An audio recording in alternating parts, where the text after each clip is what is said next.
तो चलिए आज हम जेंसी ब्राइड कृति को रेडी करते हैं फॉर हर मामेरा। Let's get started.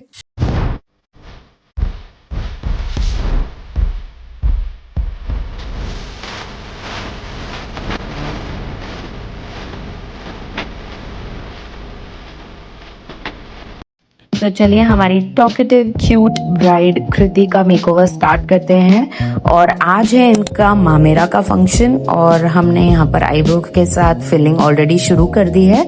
जैसे कि आप लोग जानते हो कि आईब्रो फिलिंग मैं क्रीम प्रोडक्ट से करती हूँ रियल ब्राइड्स का, क्योंकि हमें थोड़ा सा लॉन्ग लास्टिंग इफेक्ट चाहिए होता है और क्रीम प्रोडक्ट लॉन्ग लास्टिंग टिकता है, इसके लिए हम उसे क्रीम से फिल करते हैं। और आप देख सकते हैं कि कैसे छोटे छोटे स्ट्रोक्स में एंगुलर ब्रश के साथ मैं आईब्रोज को फिल कर रही हूँ। तो ये कृति जो ब्राइड थी हमारी, इन्होंने हमें 4 से 5 फंक्शंस के लिए बुक किया था और हम आगे भी इनके सारे फंक्शन के ट्यूटोरियल्स आपको दिखाएंगे, डालेंगे। तब तक आप हमारे चैनल को अभी तक अगर सब्सक्राइब नहीं किया है तो फटाफट से सब्सक्राइब कर लो, क्योंकि ऐसे बहुत सारे ट्यूटोरियल्स हम एवरी वीक लेकर आते हैं। एवरी वीक वेडनेसडे हमारा वीडियो अपलोड होता है और आप ऐसे बहुत सारे ट्यूटोरियल से नोट्स बना के प्रैक्टिस करके बहुत सारा नॉलेज मुझसे ले सकते हो।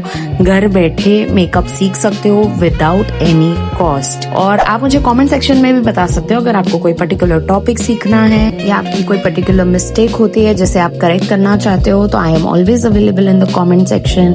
या आप हमें इंस्टाग्राम पर भी डीएम कर सकते हैं, यहाँ पर हमारी आईडी फ्लैश हो रही है। आप इंस्टाग्राम पे भी हमें फॉलो कर सकते हैं, वहां पर हम ब्राइडल ट्रांसफॉर्मेशन वीडियोस डालते हैं और बहुत सारा नॉलेज आपके साथ शेयर करते हैं। तो चलिए यहाँ पर मैंने आईब्रोज को अच्छे से फिल कर दिया है, आई बेस कर लिया है। आई बेस हमेशा 2 टोन लाइट होना चाहिए आपके बेस के शेड से, यानी आपका जो खुद का स्किन टोन है उसे 2 शेड लाइट आपका आई बेस होना चाहिए, ताकि आपके जो आई शेडो के कलर्स हैं वो पॉप हो। और आई बेस यहाँ पर करने के बाद मैंने अच्छे से उसे एक लूज पाउडर की मदद से लॉक कर लिया है, क्योंकि आई बेस क्रीम बेस होता है। अगर आप उसे लॉक नहीं करोगे तो आपका जो पाउडर आई शेडो बाद में आप यूज करने वाले हो वो अच्छे से ग्रैब नहीं होगा और पैच पड़ जाएगा। तो आई बेस को अच्छे से लॉक करना बहुत जरूरी है। यहाँ पर आई बेस को लॉक करने के बाद मैंने यूज किया है एक light orangish brown as a transition shade, और मैंने अच्छे से आउटर कॉर्नर से लेके क्रीज वाले एरिया तक उसे ब्लेंड कर दिया है। और धीरे धीरे ग्रेजुअली मैं उसकी इंटेंसिटी बढ़ा रही हूँ सेम फैमिली के और कलर्स लेकर, क्योंकि मुझे चाहिए कि वो थोड़ा सा हमारा जो आउटर कॉर्नर है वो इंटेंस हो, थोड़ा सा और हमारा आई मेकअप अच्छा उठ के दिखे, और आपका जो बैकग्राउंड वर्क है वो बहुत ही स्मूथ फिनिश होना चाहिए। ऐसा लगना चाहिए कि स्किन में से निकल के कलर्स आ रहे हैं। तो इस तरह से आप पूरा आपका ट्रांजिशन शेड करते हो। और ट्रांजिशन शेड करने के बाद हम यहाँ पर यूज कर रहे हैं शिमर मैंने अपनी फिंगर की हेल्प से लगाया है, क्योंकि शिमर होता है बेस्ट अप्लाई विथ फिंगर्स, क्योंकि फिंगर्स में आपके नेचुरल वार्मथ रहती है जिससे शिमर्स अच्छे से ट्रांसफर होते हैं। तो ब्रश से नहीं लगा के मैं उसे फिंगर से लगा रही हूँ। यहाँ पर शिमर लगाने के बाद मैं लगा रही हूँ आई लाइनर, क्योंकि बेस मैं बाद में करती हूँ, आई मेकअप पहले करती हूँ। तो मुझे चाहिए कि मैं पूरा आई मेकअप फिनिश कर लूँ, जो भी लाइनर है वो भी लगा लूँ। तो मैं इसके लिए सारा काम आई लाइनर का भी पहले कर रही हूँ। यहाँ पर मैं स्केच लाइनर यूज कर रही हूँ, आप लिक्विड लाइनर भी यूज कर सकते हैं। और एक हल्का सा छोटा सा विंग बना रही हूँ, क्योंकि हमने इनके सारे फंक्शंस में अलग अलग टाइप के लाइनर दिए थे, तो यहाँ पर आज हमने विंग चूज किया है इनके लिए। जब आप आई मेकअप पहले करते हो तो आपको एक फ्रीडम मिल जाती है कि कोई भी अगर फॉल आउट होगा या कोई भी आई शेडो नीचे फेस पर गिरता है तो आप उसे अच्छे से क्लीन करके बाद में बेस स्टार्ट कर सकते हो। लेकिन अगर आप पहले ही कर लेते हो बेस और आई मेकअप बाद में करते हो तो आपको बहुत केयरफुल रहना पड़ता है। और एक और रीज़न है, जैसे मेरी ब्राइड्स को मुझे दिखाना होता है कि उनको ये आई मेकअप अच्छा लग रहा है या नहीं लग रहा है, वो सेटिस्फाइड है कि नहीं है। इसके लिए मैं आई मेकअप पहले करती हूँ कि अगर इनकेस उनको नहीं पसंद है और रिमूव करके हमें कुछ और करना है तो हमारे पास वो लीजर, वो अपॉर्चुनिटी होनी चाहिए। अगर बेस आप पहले कर दोगे तो आई मेकअप रिमूव करना मुश्किल हो जाता है। बट टचवुड मेरी ब्राइड्स कभी भी मुझे नहीं बोलती है कि उन्हें आई मेकअप पसंद नहीं आया है और रिमूव करना है। बट ये एक ऑप्शन हमेशा मैं सेफ प्ले करती हूँ, रखती हूँ अपने पास। आई मेकअप होने के बाद, लाइनर लगाने के बाद अच्छे से मैंने सारे फॉल आउट को अंडर आइज के पास से क्लीन कर दिया है। और अब यहाँ पर हम शुरू करेंगे बेस मेकअप। बेस मेकअप शुरू करने से पहले आपको ये ध्यान रखना है कि स्किन अच्छे से एक्सफोलिएटेड होनी चाहिए, डेड स्किन नहीं होना चाहिए स्किन पर।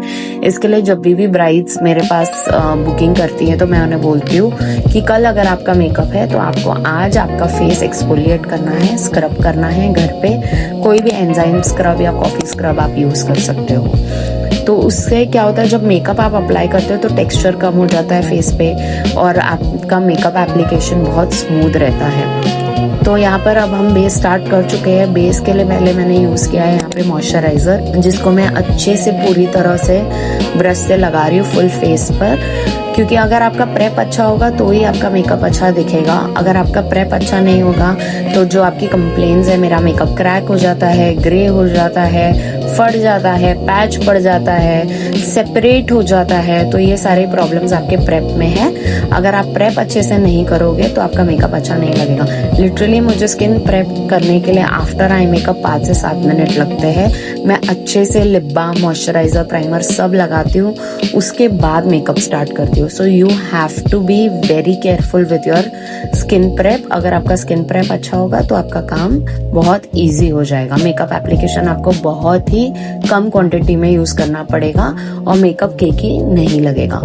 कुछ एरिया में यहाँ पर पोर्स थे, टी जोन थोड़ा ऑयली था, तो यहाँ पर मैंने पोर प्राइमर, मैटिफाइंग प्राइमर लगा दिया है नोज के पास, टी जोन के पास और थोड़ा सा चीक्स के यहाँ पर जहाँ पर उन्हें पोर्स थे। तो अच्छे से पोर प्राइमर को मैंने यहाँ पर लगा के ब्लेंड कर लिया है। और अब बारी आती है कलर करेक्टर की। तो यहाँ पर मैं कलर करेक्टर लगा रही हूँ एक फ्लैट कंसीलर ब्रश से। आप डायरेक्ट एप्लीकेटर से भी लगा सकते हो। जब आप ब्रश से लगाते हो तो आपका एप्लीकेशन इवन होता है और प्रोडक्ट कहीं पर भी क्लम्प नहीं होता है और कोई एरिया छूटता नहीं है और ब्लेंड भी अच्छे से होता है। इसके लिए आप ब्रश से लगाओगे तो ज्यादा बेटर है। और अगर आप बहुत ही एक्सपर्ट हो, बहुत एक्सपीरियंस हो गया आपको, तो एप्लीकेटर से भी लगा सकते हो, क्योंकि वो आपकी ब्लेंडिंग टेक्निक के ऊपर है कि एप्लीकेटर लगाने के बाद आप कितने अच्छे से ब्लेंड कर लेते हो। तो मेकअप ऐसी चीज है ना कि एक बार नहीं सीखी जाती, आपको रोज सीखनी पड़ती है। अगर आप सोचते हो कि मैंने एक बार सीख लूं और मेरा काम हो जाए, एक ही बार तो इन्वेस्ट करना है, ऐसा नहीं। आपको रोज सीखना पड़ता है, रोज एजुकेट होना पड़ता है, अपनी टेक्निक्स को इम्प्रूव करना पड़ता है। रोज जनरेशन आगे जा रही है, चेंज हो रही है। पहले मिलेनियल्स थे, फिर जेनजी हैं, अब अल्फा आएंगे। तो आपको हमेशा अपने आप को अपडेटेड रखना है। अगर आप अपडेटेड नहीं रहोगे तो आपको कोई बुक नहीं करेगा। उसके लिए आपको टाइम टू टाइम कोर्सेज करने हैं। अपने मेंटोरशिप में आपको आपके मेंटोर से बहुत ज्यादा कनेक्टेड रहना है, ध्यान देना है मार्केट में क्या नया चल रहा है, क्या नहीं चल रहा है। अगर आप अपडेटेड, अपग्रेडेड नहीं रहोगे तो आपको कोई हायर नहीं करेगा, मार्क माय वर्ड्स। तो इसके लिए आपको कोर्सेज करना जरूरी है। मेरे YouTube चैनल से तो आप रोज नई टेक्निक सीख ही रहे हो, बट अगर आपको ऑफलाइन या ऑनलाइन कोर्सेज करने हैं तो आप हमें इस WhatsApp नंबर पर कनेक्ट कर सकते हो। हमारे कोर्स की डिटेल्स आपको शेयर कर दी जाएगी। हमारे यहाँ मंथली कोर्सेज भी होते हैं जो एकदम basic to advance to international level के प्रो कोर्सेज होते हैं, और एक स्किल के ब्रशअप करने के 7 डेज का भी कोर्स हमारे यहाँ होता है। जो ऑलरेडी मेकअप आर्टिस्ट है और अगर उन्हें अपनी स्किल्स को अपग्रेड करना है तो वो ये कोर्स कर सकते हैं। और ऑनलाइन और ऑफलाइन दोनों ऑप्शन अवेलेबल है। एकेडमी है हमारे यहाँ मुंबई में, तो आप हमें कनेक्ट कर सकते हैं। चलिए, कलर करेक्शन हो चुका है अच्छे से। अब बारी आती है फाउंडेशन की। जब आप कलर करेक्ट करते हैं ना तो आपकी स्किन डार्क हो जाती है, क्योंकि जो कलर करेक्ट है वो आपकी स्किन से 2 शेड डार्क होता है। तो जब आप फाउंडेशन लगाते हो तो आपको ऐसा लगता है अरे बाप रे, ये कितना ब्राइट है, कितना वाइट है, बट ऐसा नहीं है। अगर आप फाउंडेशन को नेक के साथ मैच करोगे तो वो आपको एग्जैक्ट सेम मिलेगा। और कभी भी आपका फेस और आपका नेक मैच होना चाहिए। ये एक अच्छे मेकअप आर्टिस्ट की निशानी है। बिना किसी प्रोडक्ट के, मैंने नेक पे कोई प्रोडक्ट नहीं लगाया बट फिर भी मेरा फेस और नेक हमेशा मैच करता है, यानी मैं जो शेड मैच ले रही हूँ वो एग्जैक्ट है। अच्छे से फाउंडेशन लगाने के बाद उसे ब्लेंडर से आपको अच्छे से ब्लेंड करना है, क्योंकि जो भी एक्स्ट्रा प्रोडक्ट है वो पिकअप करना जरूरी है। ब्रशेस के स्ट्रोक को मैनेज करना जरूरी है। आप बोलोगे डायरेक्ट ब्लेंडर से क्यों नहीं लगाते? डायरेक्ट ब्लेंडर से आप लगाओगे तो आपकी कवरेज कम निकलती है। दूसरा, आपको जो प्रोडक्ट है वो मैक्सिमम ब्लेंडर में अब्सॉर्ब हो जाता है, स्किन पे लगता नहीं है। ब्लेंडर कब यूज करते हैं? जब आपको एकदम स्किन लाइक फिनिश चाहिए, एकदम लाइट फिनिश चाहिए, तब ब्लेंडर यूज करते हैं। लेकिन क्या वो लॉन्ग लास्टिंग होता है? जी नहीं, वो लॉन्ग लास्टिंग नहीं होता है। उसमें से आपका ग्रेनेस दिखेगा चेहरे का, आपके अंडर आईज में भी ग्रेनेस लगेगा, माउथ एरिया के पास भी ग्रेनेस लगेगा। प्लस मेकअप जो 12-14 घंटे टिकना चाहिए वो नहीं टिकेगा।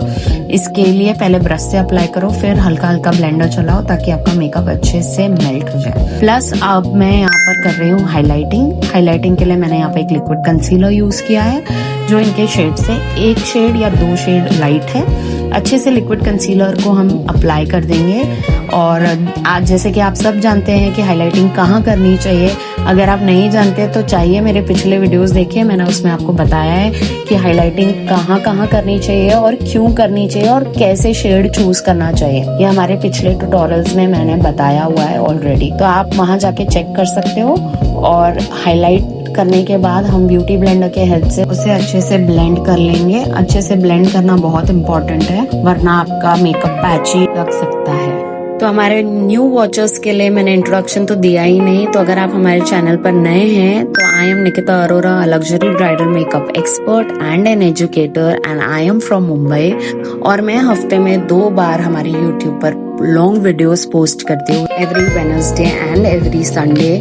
तो उसमें हम ट्यूटोरियल्स पोस्ट करते हैं ब्राइड टू बी के लिए, बहुत सारे एजुकेशन कंटेंट पोस्ट करते हैं, प्रोडक्ट नॉलेज पोस्ट करते हैं। तो आप फटाफट से जाके हमारे चैनल को सब्सक्राइब कर लीजिए। अगर आप एक मेकअप लवर हैं, मेकअप एंथुसियास्ट हैं और आपको ऐसे लगता है कि हम आपको बहुत सारा नॉलेज दे रहे हैं इस चैनल पर, तो जाइए हमारा चैनल सब्सक्राइब कीजिए, नोटिफिकेशन बेल को दबाइए और इस वीडियो को लाइक कीजिए। कमेंट करके बताइए कि नेक्स्ट आपको क्या देखना है और हम आपके लिए और कौन सा कंटेंट शूट कर सकते हैं। तो यहाँ पर वापस आ जाते हैं ट्यूटोरियल पर। फाउंडेशन लगाने के बाद क्रीम ब्लश लगा दिया था। यहाँ पर मैंने अच्छे से पूरे फेस पर मैं अब लूज पाउडर से लॉकिंग करने जा रही हूँ, क्योंकि it is very important to lock your base in. तो सबसे पहले मैं अंडर आई लॉक करती हूँ, उसके बाद पूरे फेस पे मैं पाउडरिंग करती हूँ। इट इज़ वेरी इंपॉर्टेंट कि आपका जो अंडर आई एरिया है वो फ्लॉलेस दिखना चाहिए। आप देखो कितना लाइनर मस्त लग रहा है, कितना बेस उसका अच्छा लग रहा है, और लॉन्ग लास्टिंग इफेक्ट पे हम काम कर रहे हैं आज।